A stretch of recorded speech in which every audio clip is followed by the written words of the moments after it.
Oh,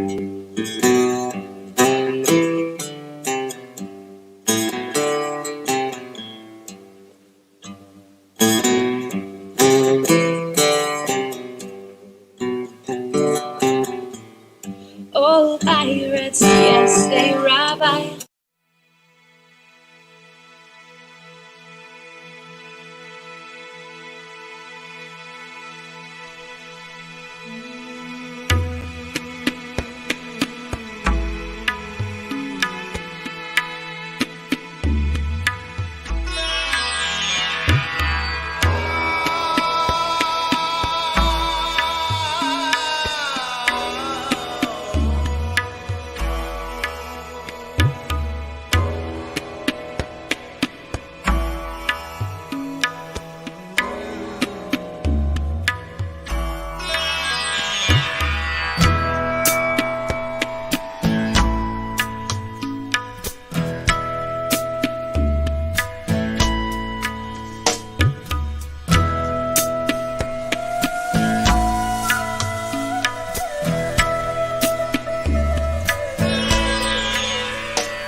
Welcome to Weed Wednesdays, produced by International Broadcast Media, better known as IBM.TV.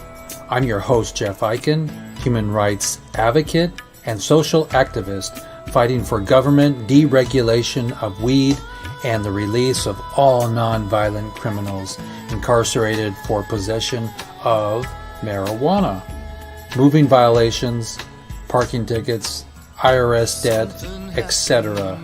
Here on WEEDsday, we keep the public informed about all things weed related, including festivals and legislation surrounding regulating the growth of hemp. Today, my guests are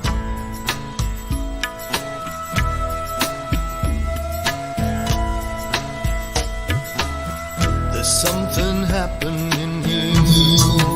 Time is young for labor. Madness.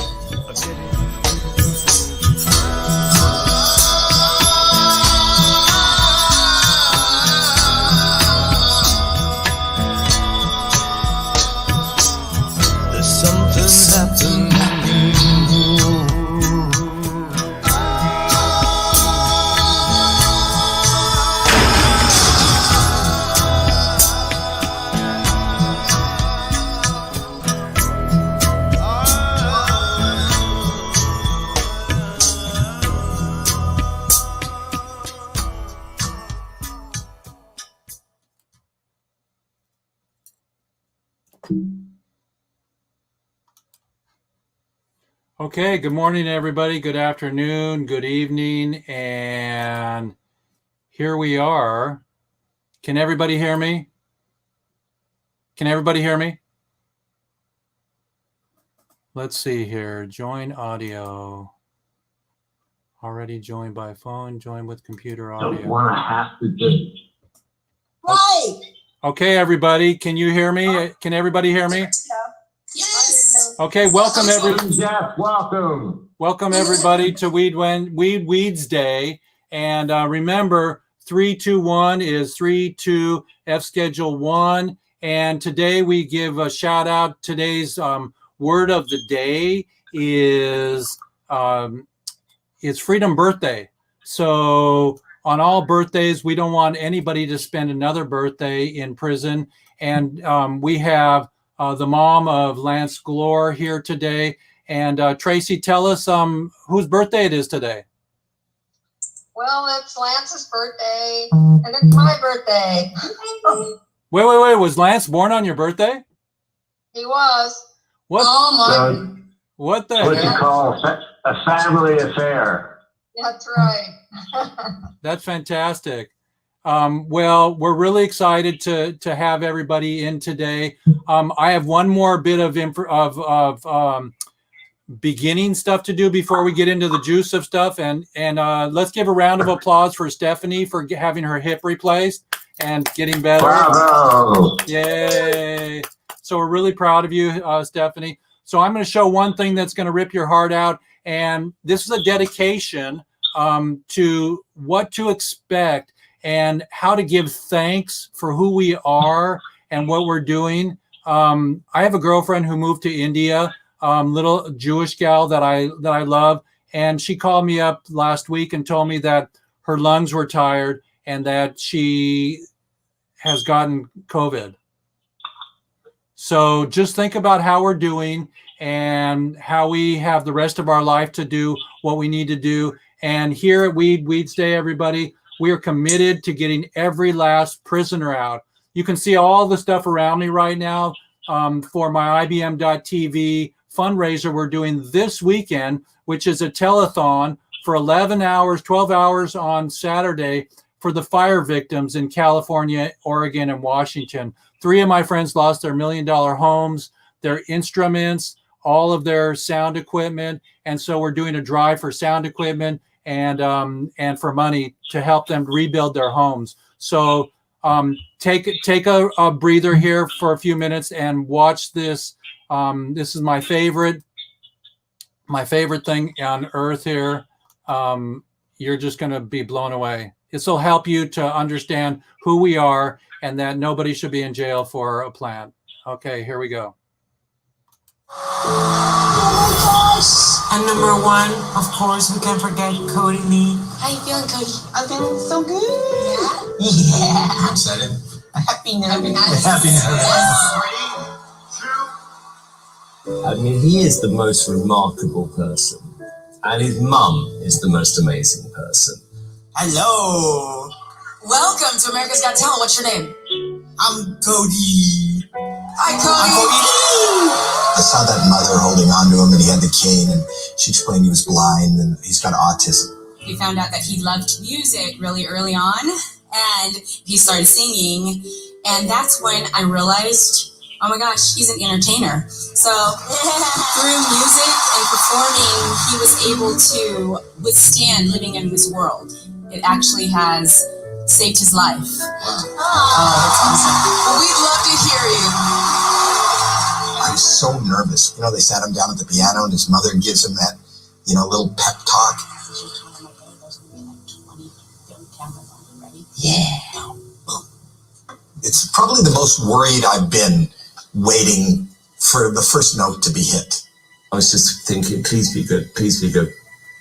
I was seconds away from going, okay, maybe this is too much for you. Well, you can come back on another day.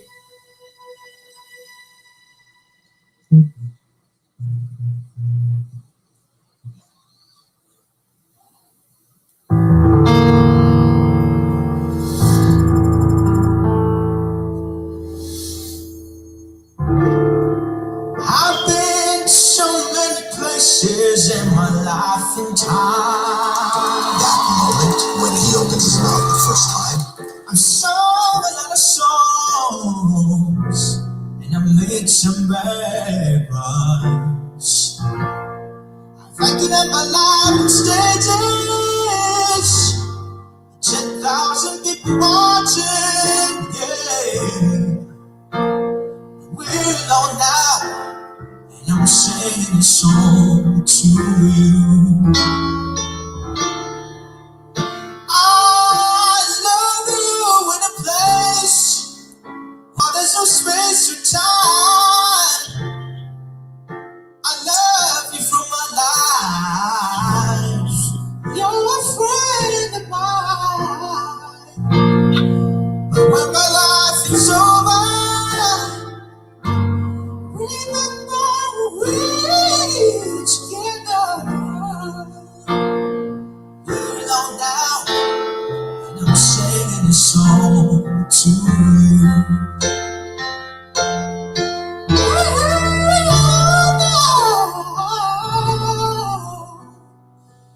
I'm singing a song to you.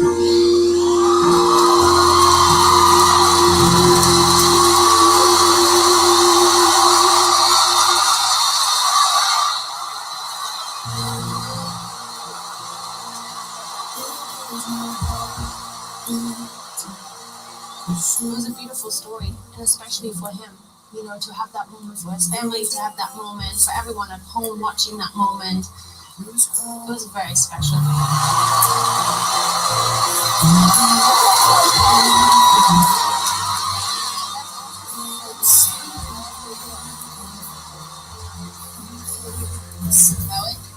Well, first of all, I will tell you that all 4 judges and everybody in this room were up on their feet. I will tell you that. You were wonderful. Not only do we feel the authenticity of what you do, but you're a great inspiration and a great talent. And it was amazing. Thank you so much. I'm going to remember this moment for the rest of my life. Thank you. Tonight, I'm going to give you something special.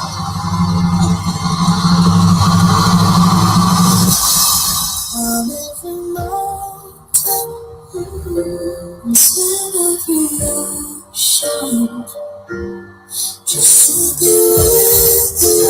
When Gabrielle hit the golden buzzer, you saw his mom embrace him and the joy in his face. That moment is the most emblematic of what AGT is all about.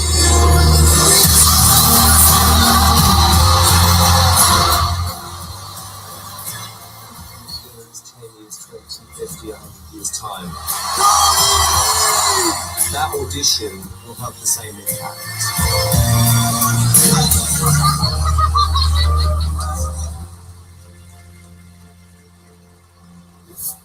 Hey YouTube, I'm Sophia Vergara. Thank you for watching. Will you subscribe? Woo! Okay, everybody. If that didn't get you, I'm leaving. I'm leaving the room. So that's a birthday present for Lance. We're going to give him the golden buzzer. Happy birthday, Lance. We're giving Do him. you have an image I made for Lance and Tracie you could post? We're giving the golden buzzer. The image that you sent me. Yeah, can you post it? Yeah, here. Let me put it up here. Hang on, just a minute. I'll go. Tracie, we made this for you and Lance, and for everybody. Why Jeff is looking for that? I want everybody to know that Jeff and I and Tracie, we all sat in a federal trial for Lance about 5 or 6 years ago. It was a while ago, and it was for medical marijuana in Washington State, where at the time it was legal, and he was found guilty, and he could have been found not guilty. So we're going to be talking about that today while we celebrate their birthday. Looks like Jeff is still looking for that happy birthday image. Jeff, do you want me to introduce a couple of the guests? Yeah, go for it. Sure.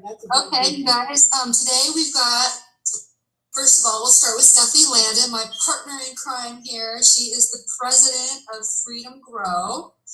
She runs everything. We load commissary money on people who are in prison for a plant. We also have another board member of Freedom Grow, which is Tracie Flor.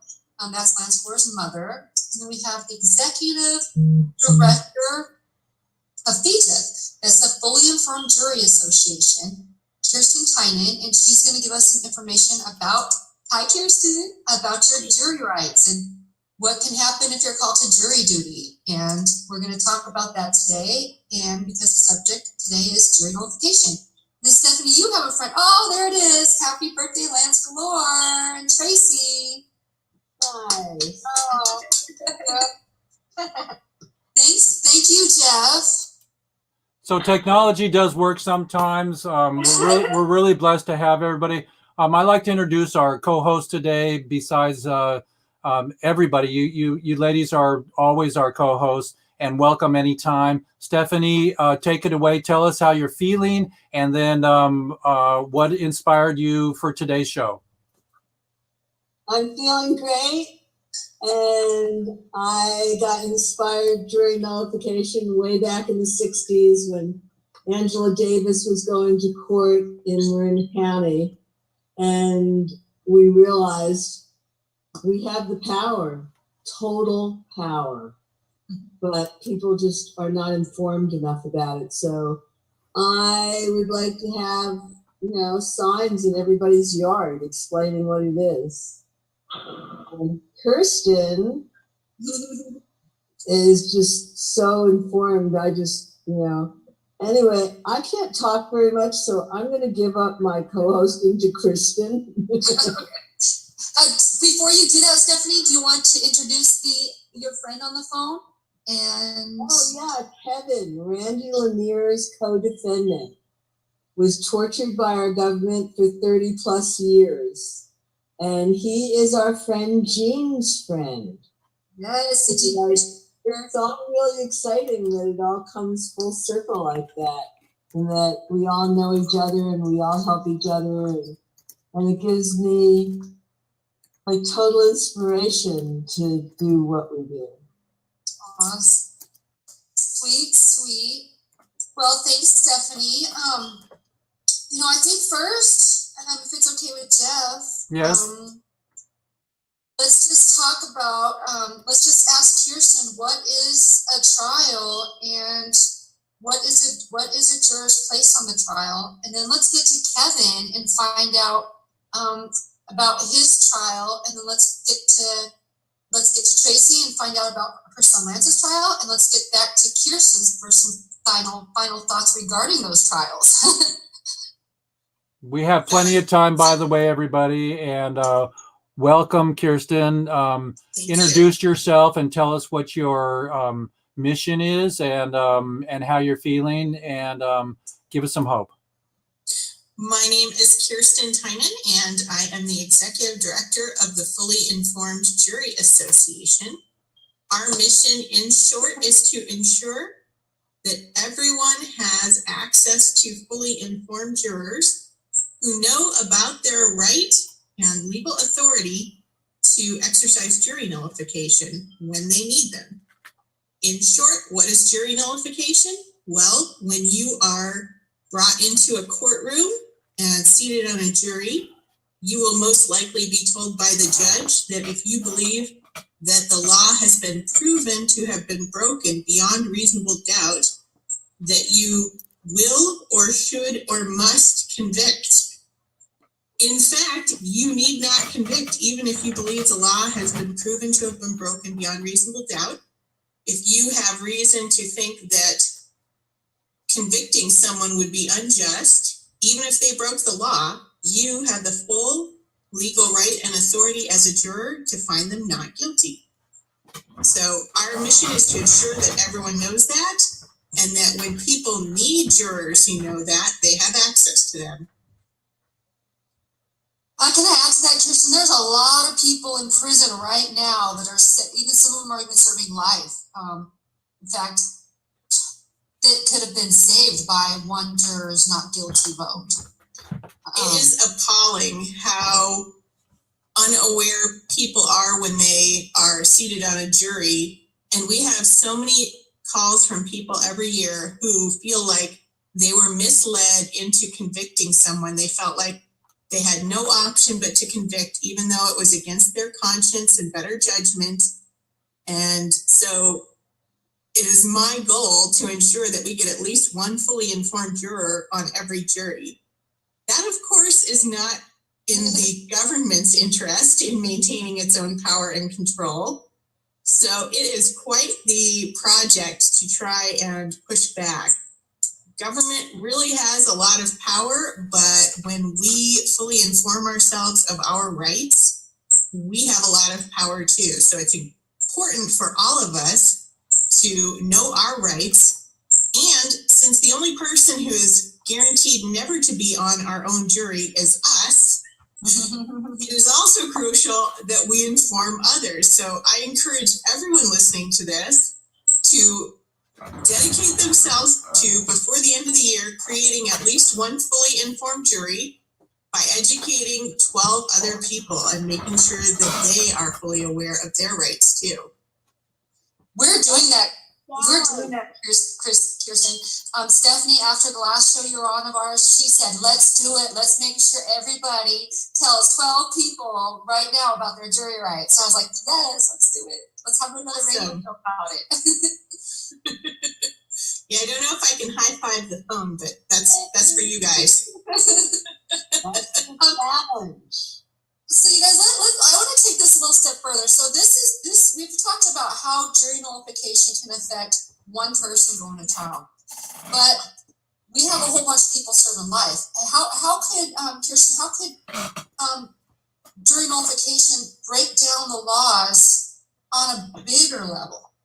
So there's a great analogy in American history to drug prohibition, and that is alcohol prohibition. Things have unfolded very differently, but looking back on alcohol prohibition gives us a lot of reason to believe that we have power to do something similar in this situation. During the prohibition era of federal alcohol prohibition, first they passed the 18th Amendment, and then I think it was less than 13 years later, they passed the 21st Amendment repealing it.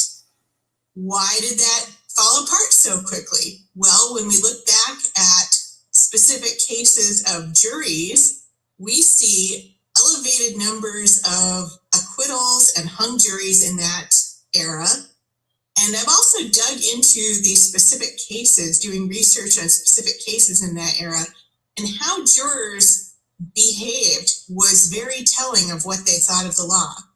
To give one example, in the case of one Mr. George Bevan, the day after his trial in which he was found not guilty, his jurors were called on the carpet by the judge in the case.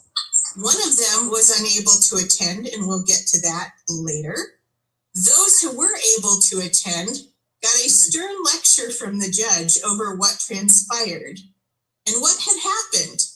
Well, they had listened to the trial, they were escorted into the jury deliberation room, and with them was sent the evidence, a pint of clear fluid. Well, they were very conscientious jurors, and they looked at it and said, well, I don't know what that is. They're saying it's alcohol, but I have no way of knowing that. What should we do? So an experiment was devised. One by one, the jurors did their due diligence and sampled the evidence, and it went around and around the room when suddenly it occurred to them that there was no possible way they could convict, because looking around, they could find no more evidence available. So they gave the only verdict they could, having no evidence whatsoever against the defendant, and found him not guilty. Well, the judge was not pleased with this. He was very displeased, gave them quite the stern talking to, except for one woman who was home ill, I'm sure totally unrelated to the events in the jury deliberation room. So looking back at those sorts of cases, and that's not the only one. There are so many cases I have found, and they're just hilarious how blatantly disrespectful of prohibition jurors were, when prohibition meant harming people who had harmed nobody else. They simply weren't having it. It became very unenforceable. It was embarrassing for prosecutors, and that was a big part of what led to that repeal. So if we have a similar attitude today, we're not willing to harm people who have not harmed anyone else just because whatever substance they were in possession of or wanted to share with someone or wanted to sell or whatever, just because that offended someone's sensibilities. If we say, no, we're not going to be complicit in enforcing that, we have the ability to bring about a similar end to the modern day prohibition. Oh, wow. So we can actually use jury nullification to nullify cannabis laws. Right. And I should be specific. When you vote not guilty and acquit someone and you exercise jury nullification, that law is still in effect for other people. But how jurors undo it is after there becomes a pattern of this, and I believe something similar to this transpired in San Diego during the era of a prosecutor named Bonnie Dumanis. Once there starts to be a pattern of acquittals and hung juries and things like that, it just gets embarrassing for the prosecutor. And I think at some point she was up for re-election, and it was just so humiliating how poorly she was doing, having a lot of medical marijuana patients, that she just kind of stopped doing it for a while. And when you look at, longer term down the road, you know what? When a law is on the books that can't be enforced, legislators start to think about repealing it. Police start to think about how, should we be enforcing this? various things like that. As citizens, think about initiatives to repeal it if legislators won't do it. So there's a longer term prospect for the effects of your vote as a juror, even though you're only setting someone free in that particular instance before you. You're not immediately changing the law with your vote, but you are contributing to a pattern that will overall start having feedback toward that end. Wow. So one thing, Kirsten, and I want to bring Kevin on real quick to find out, and also Tracie to find out how jury nullification could help their families.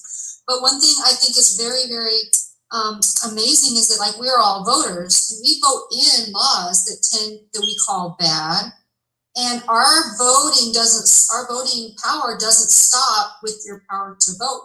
Your voting power goes beyond that. It goes right into the courtroom, and your ability to vote on these laws that we voted in. It's kind of like a way we can vote them out. Like you said, eventually these votes add up, and it's like pull on our system if they're not guilty votes. Yeah, I would go so far as to say your vote as a juror is far, far, far more powerful than your vote at the ballot box. And here's why. When you vote at the ballot box, in order to get something passed or someone elected, you have to join with at least dozens in small communities to hundreds of thousands to millions. If we're talking about like a presidential election, you have to have a ton of other people on your side agreeing with you. But when you are on a jury, your vote is your veto. You can stop a conviction that day without any other person agreeing with you.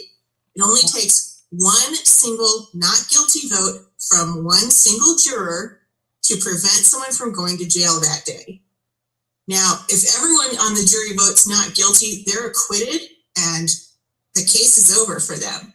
But even if you don't have anyone else agreeing with you, even if you are that lone holdout juror, you have stopped them from going to prison that day, and you are giving them a better shot at a good outcome in a number of ways. In some cases, the prosecutor may decide not to retry the case. If they do decide to continue with it, they may offer a better plea bargain that will be more acceptable to the defendant if they want to go that route. If the defendant wants to maintain their right to trial by jury and go to trial again if the prosecutor continues, they've gotten a peek at the prosecutor's playbook and they have a chance at preparing a little bit better now, having seen what the prosecutor's cards are. So regardless of the outcome, it is going to be better for the defendant than a conviction. And you, a single person, without anyone else having to agree with you, can make that happen. Wow, that is so powerful. I just wish everybody knew about it, because so many of our prisoners on our prison outreach list that we send commissary money to, we wouldn't have to send them money if just one of those jurors would have voted not guilty years ago. To save them decades and decades in prison. I want to bring Kevin. If you're on there, Kevin, are you still there? If you want to come on and tell us a little bit about yourself, a little bit about your thoughts regarding jury nullification. And Kevin, you have to unmute yourself on your phone. Kevin, unmute yourself. You can find the little button. We know you can do it. It's on the bottom of the phone on the left. There's a mute button. Amazing how these prisoners can't work a cell phone after being in prison for 30 years. I think this prisoner was in there for 32 years. He's really good friends with our good friend Eugene Fisher, who I used to co-host a radio show for. In fact, all of us here on this show has been on the radio with Eugene Fisher. We all know Eugene Fisher. I sat with him. What's crazy is Eugene Fisher's trial lasted him over a year, and it's a very, very unfair trial. And when he was free, he worked on getting lots of other friends free. 50 snitches. We can't get it. Kevin's not able to click in right now. Kevin, you keep trying, and let's talk about Tracie. Talk to Tracie. Tracie, it looks like you're muted too. If you can unmute yourself. And let's talk about a little bit about Lance's trial, and what would have happened if had one of the jurors voted not guilty and Lance could be home with you guys today. What would you guys be doing today, Tracie, on your birthdays? if he was freed by jury nullification? Well, I just got a message from Lance, and he said, "Hey, Mom, we need to be on a beach somewhere with our feet in the sand. Maybe next year, Mom." So, you know, maybe that's what we would have been doing. It was funny. Let's talk about this, Tracie, because I was there. Even Jeff was there. You were there at Lance's trial, and it was crazy because he's in prison right now for a bad law, a cannabis law. They should have been thrown out decades and decades ago, but the government pushed their laws against him, and the jurors there, and they presented a bunch of evidence that said he violated federal law and blah blah blah. However, he followed the state laws, and it was one of the first cases in history that they allowed the state laws in the federal court. And as the court went on and on, the jurors had an issue where one of the jurors got sick, and she was a cannabis patient. And she could have easily voted not guilty, but she didn't. And I believe it's because of a lot of the pressure, of course, that the government puts on the jury to get those convictions. And what do you think about that, Tracie? What do you think about it just could only taken one person and he would have been here today? Yeah, I really think that that's what she was trying to do. And the judge wouldn't allow her to use her medical marijuana because they're on federal property. So she got sick, and the ambulance came and got her and whisked her away. I don't know. If she would have been allowed to do her jury nullification, possibly, if that was her motive, then, Lance would be out. Lance's attorney, we talked to her about having a rally out front of the courthouse, and she said that we had to be very careful. We cannot have any jury nullification information out there. We could be charged trying to persuade a jury. And so the jury, they're not even aware of the charges that Lance could have gotten. But they're aware of the charges, they're not aware of the punishment. Oh, there you are, Kevin. Yeah, how are you? Good, thank you. We'll get to you in just a second. Thanks for interrupting. That was so nice of you. It's nice for you to hear your voice after 32 years of prison.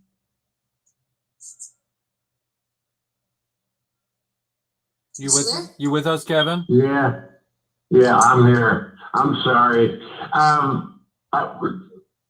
I had read jury nullification information prior to my trial, and I had a private attorney that was actually censured and removed from the case, and then they gave me a public defender that was useless, that was bipolar, that had his own emotional problems, and it was just a disaster. But everything you're saying is true. The only point is, when you're charged, when they read the indictment, everybody knows what the charges are. Very often, they do not allow the jury to know what the punishment is, because in 848B is a charge. It's a continuing criminal enterprise charge, and it was first used in the Lanier conspiracy back in the Southern District of the Seventh Circuit, the Southern District. We were there, and it was a mandatory life in prison. And at that time, nobody's ever been charged with a mandatory life in prison charge before in the federal government. This was way back in about 89 or 90. I think, anyway, the point I'm saying is the jury didn't know that when they convicted these guys for marijuana that was nonviolent, that everybody was going to prison for life. And Eugene was one of them, Randy was another, and Kramer was the other one. Piece of shit. Anyway, but the point I'm saying is the federal system for the last 30 years, the inmates themselves, the prisoners themselves, refer to the sentences so long they call them telephone numbers. So just for your information, everything you're saying is basically true. The problem I've found is that the judges, the prosecutors have intimidated the private attorneys to where they threaten to disbar them if they get involved in jury nullification. So you as private citizens really do have an advantage. And, you know, I'm from Philadelphia and I mean, Philadelphia's gotten to a place now, as long as you have an ounce of weed or less, it's a traffic ticket. It's like, you know, they treat it just like a citation. I think it's $50. But if you go outside the city of Philadelphia, all the suburbs, the price is $500 to $1,000, you know, for any amount, maybe even 3 or 4 grams. So we have a long way to go, and most people from the outside think that, well, marijuana is going to be made illegal and everything's okay. But I believed that way back in the 60s when I started selling pot. I thought, my God, in a week or two it's going to be legal. You know, why can't we have? Why shouldn't I get down to Miami to visit some friends? Anyway, I'm 77 now, and I've been out 15 years. And basically, I've worked with I was helped by a Quaker group in Philadelphia called Prisoner Visitation and Support. It's part of the American Friends Service Committee. And they have close to 500 visitors all over the country that visit federal prisons at their own expense.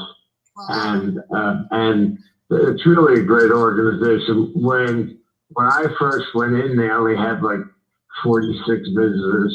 When I get out, they had 100. And I've been working with them for the last 15 years, helping to train visitors. That's so. bad. Yeah, and I, you know, truthfully, I've met so many good people that are activists. You know, I have friends that are visitors, they're Quakers, and 2 of them, one, his father was a doctor, and his wife, they chained themselves to the gate of the Pentagon.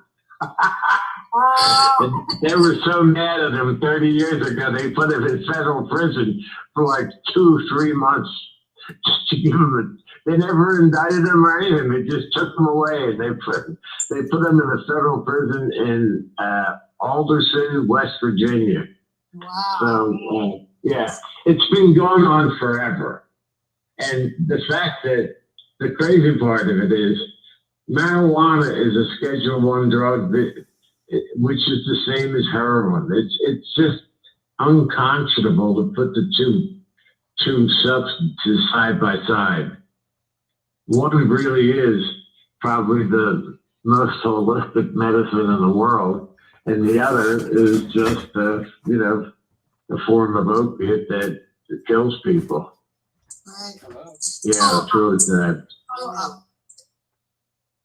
Well, Kevin, we're So if anybody in California wants to visit a federal prison, I can get you in. Don't worry about it. cool. We have a few prisoners on our list. That's my line. That's your line.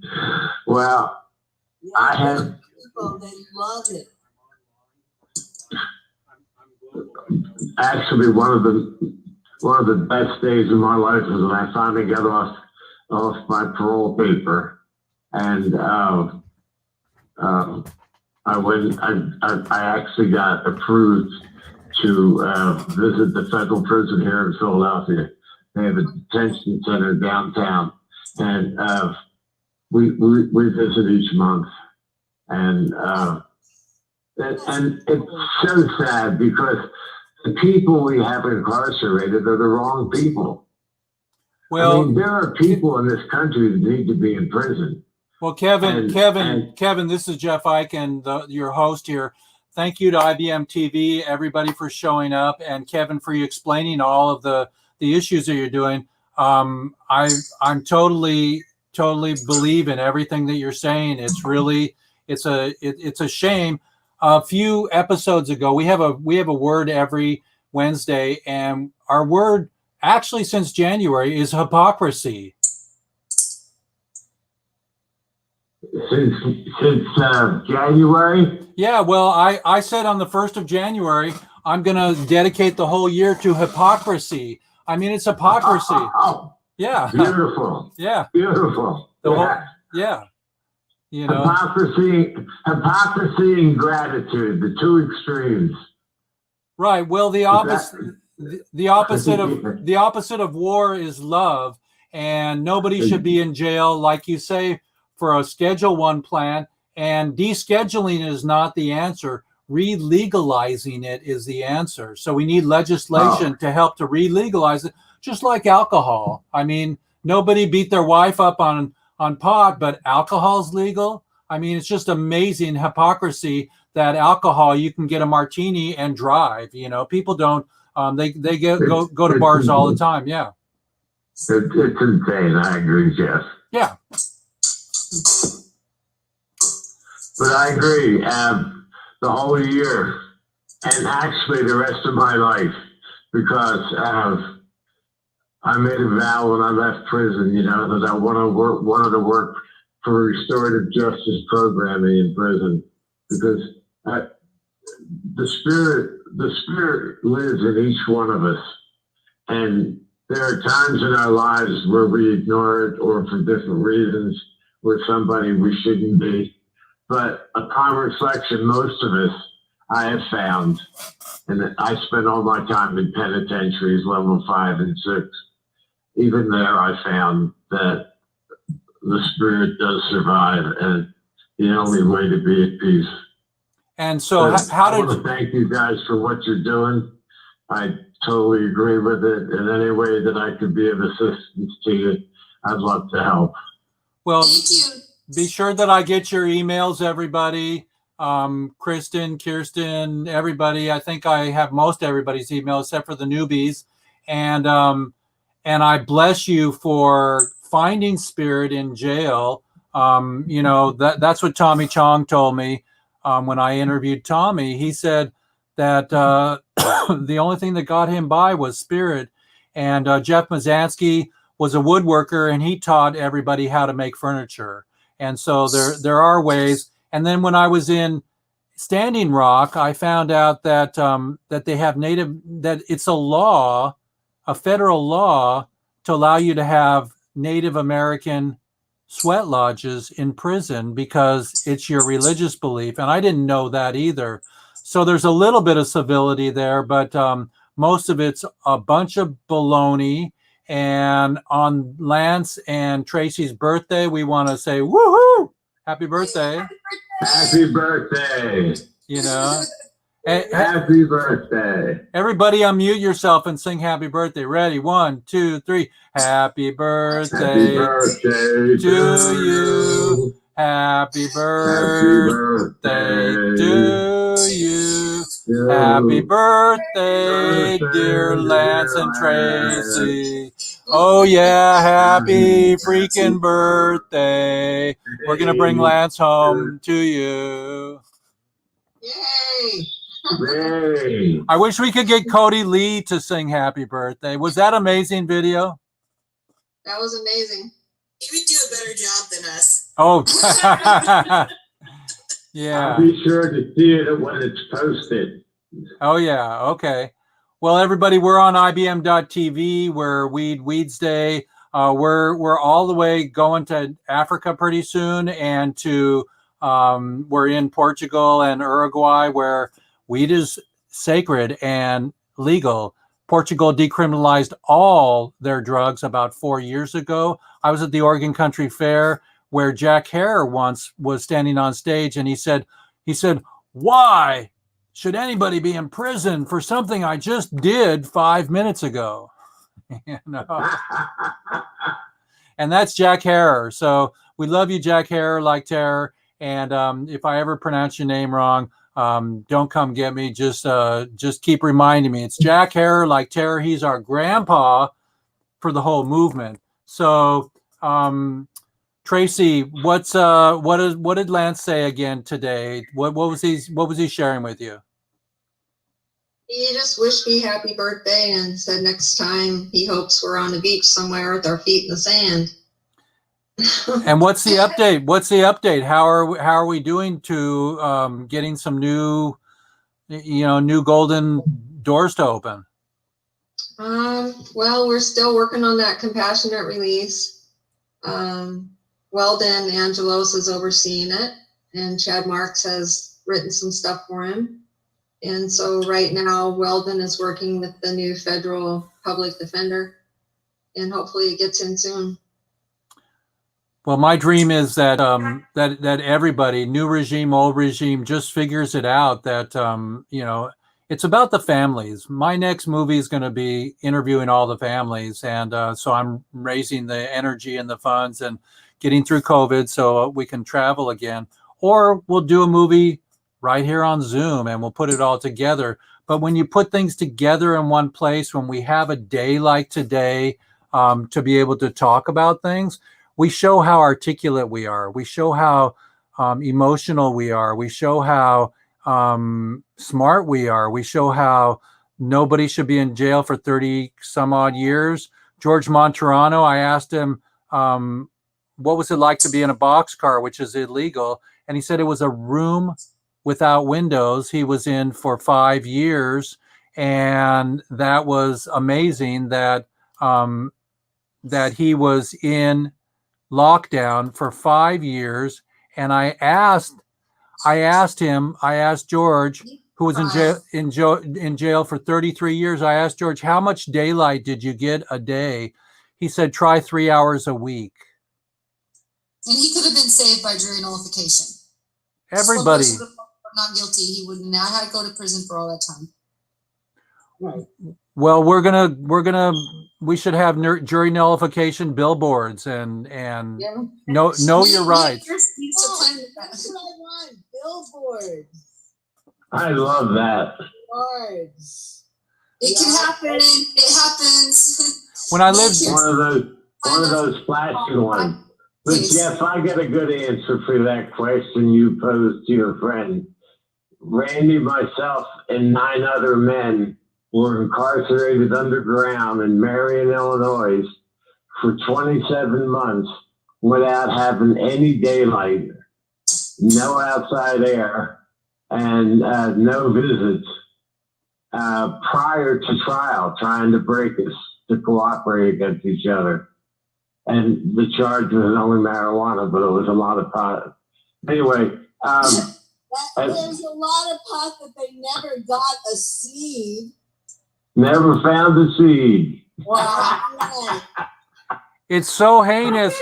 It's so heinous. It's so unbelievably hypocritical that that again, alcohol is legal, opiates are legal, PTSD is not legal, but we know that there's a receptor in the mind that allows some of the CBD, CBA, and CBG to reach. And so they're studying it. Dr. Machulam, who's 87 years old in Israel, found the THC molecule 30, 40 years ago. He's a remarkable soul. I got to meet Dr. Machulam, but the bottom line is that we know.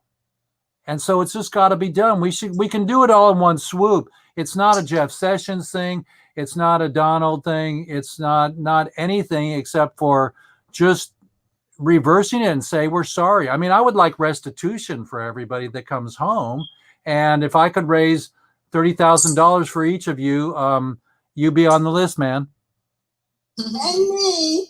And Stephanie, yeah, be on the list. And Lance. I'd lose my Section 8 privileges. Anyway, Jeff, you're a good dude, man. And believe me, I agree with everything you say, but truthfully, we have to take the punitive criminal justice system in the United States and turn it around to where it becomes restorative justice.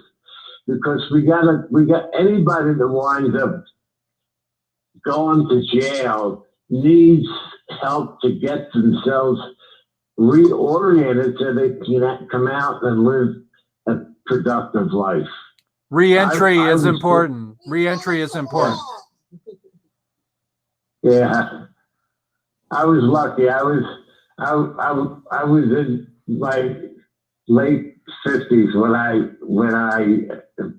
I went in. So it's like the situation with me was my life was basically set. My children were in the military, and I just couldn't allow myself to be the person that cooperated and put some other child's father in prison. I just couldn't do that. So, and that's just the name of the game. Randy said that you traded 30 years. You could have done 30 less years if you had said something. But you were like, nope, I don't think so. I believe the best is still to come. I believe that every time I walk in a prison, I'll give you a story of this if you want a short story. I went into a prison in Philadelphia, federal prison, and they told me that my visitor was in SHU up in the special housing unit where I spent 5 years. And I said, well, that's no problem. I'll go up to the SHU visiting room. And they try to intimidate you to not go up because they don't want to escort you. They don't want to spend the time. They have to supervise you. And anyway, I made a point of it. They took me up. They put me in the room. I spent the time with the young lady from Lithuania. It was a friend of mine, Jackie, that was somebody I visited for months. And then it was count time, 3 o'clock. They always end visits at 3 or 3:15. And I waited. I waited till 6 o'clock at night, and they came back to get me after leaving me in the prison cell for an extra 3.5 hours. Wow. They told me they forgot I was there. Anyway, the bottom line is the director of our program was in Florida at a warden's conference, and when I left, I gave him a call and said I'd just get out of the prison. They kept me for an extra 3.5 hours. And he laughed. He said, "Guess what? I'm going to be having dinner with that warden in about 45 minutes. It's going to be a good conversation." So all the birds return to the nest, and we just have to keep doing what we're doing. And we have to believe in our hearts that we're doing the right thing, and that we have to have faith that we're going to win. And that's it. Thank you so much, Kevin. I love and respect you all. Hey. And I wish you continued success, and I look forward to hearing from you. Well, again, thank you very much. It's so great that you're out and you're able to be a spokesperson for the movement.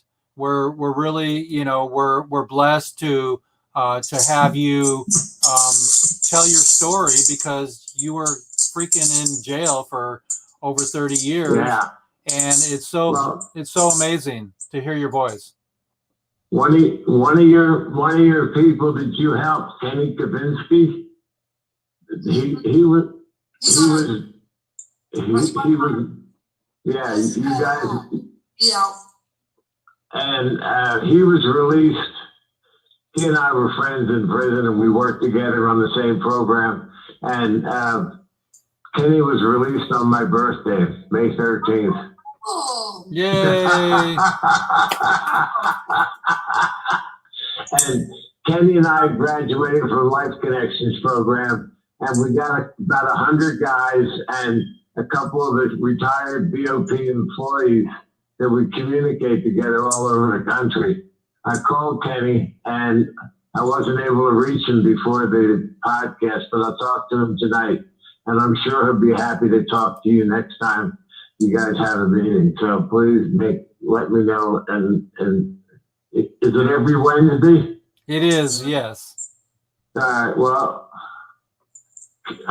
Kenny will be happy to get involved and say thank you. You're welcome back in anytime, Kevin. We're so blessed to have POWs. I mean, come on, everybody come on, everybody on the planet. Everybody on the planet, just listen to me.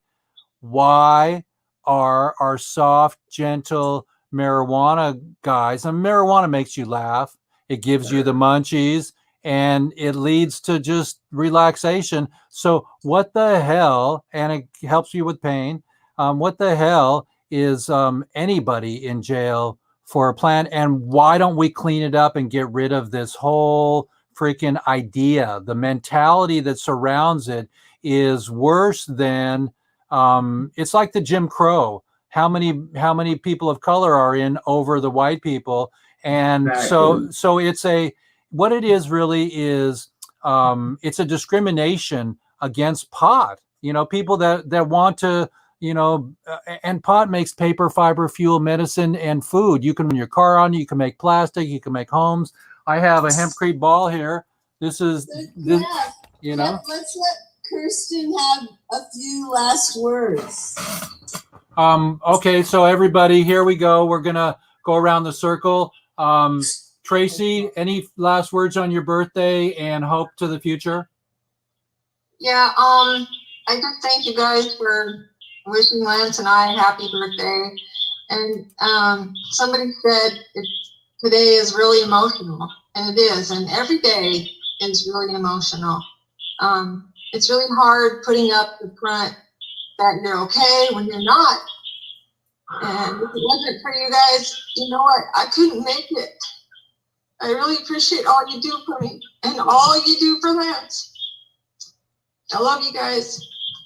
We love you. We're always here for you, Tracie. We're always here. And I know. Thank you. Thank you for coming to my birthday. Yeah, that's great. That was fun. Yeah. And how about you, Kristin? Can you give us a final words? I just want everyone to know that we need heroes in our jury boxes, and that means you. So please take jury duty, be prepared, and be someone's hero. Fantastic. Yes. Fantastic. And how about you, Kevin? Any final words? Let's find a way to get the mailing list for the jury pool.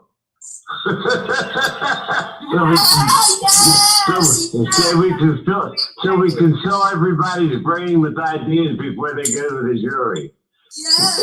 Yeah, I mean, all we need is 10%.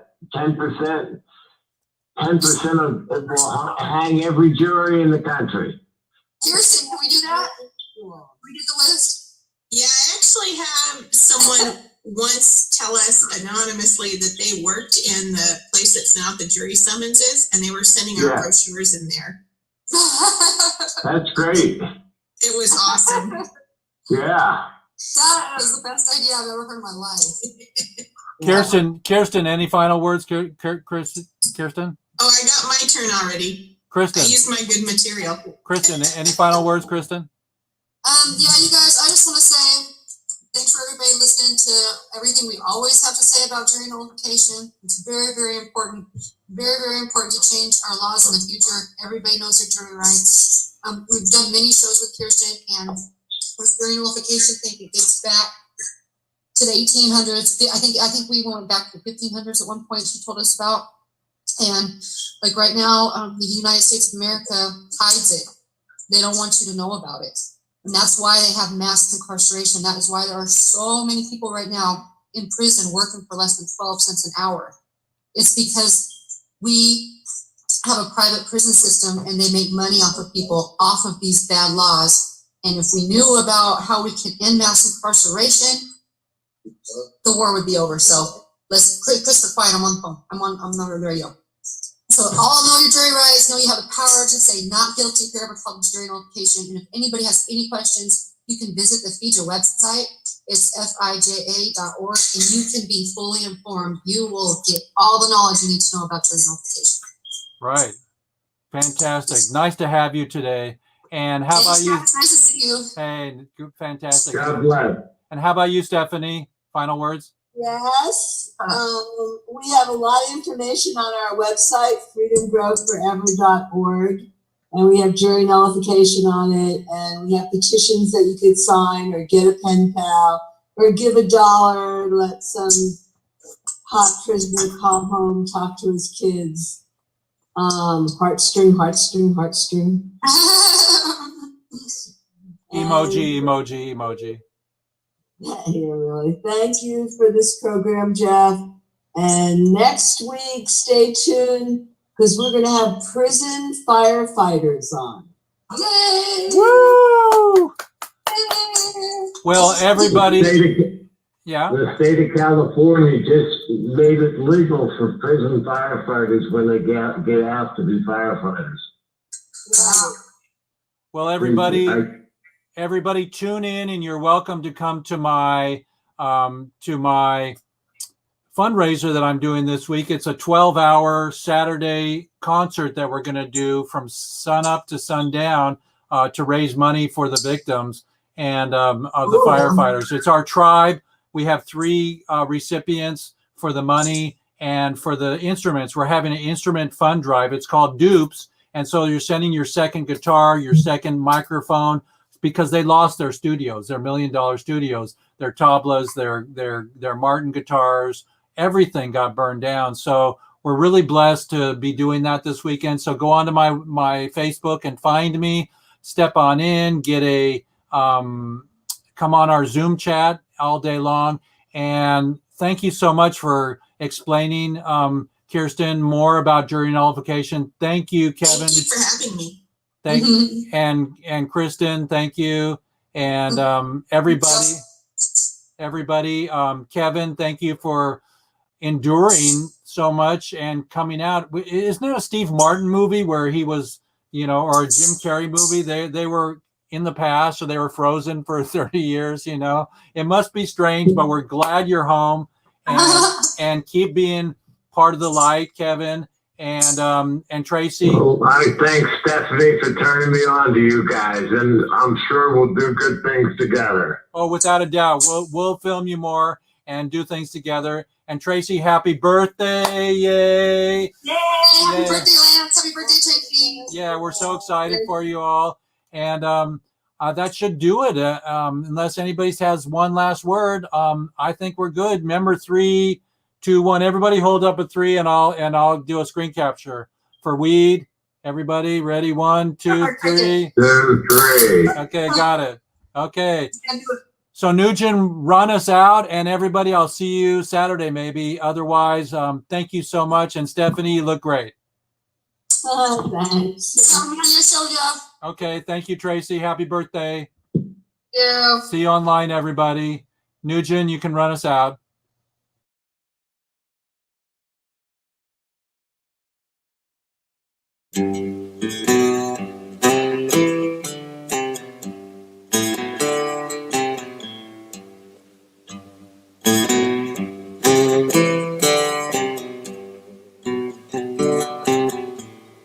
Oh, pirates, yes, they rabbi.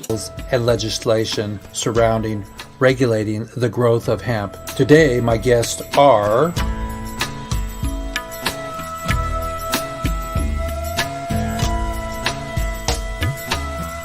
There's something happening here. Tommy Chong for Labor's Madness.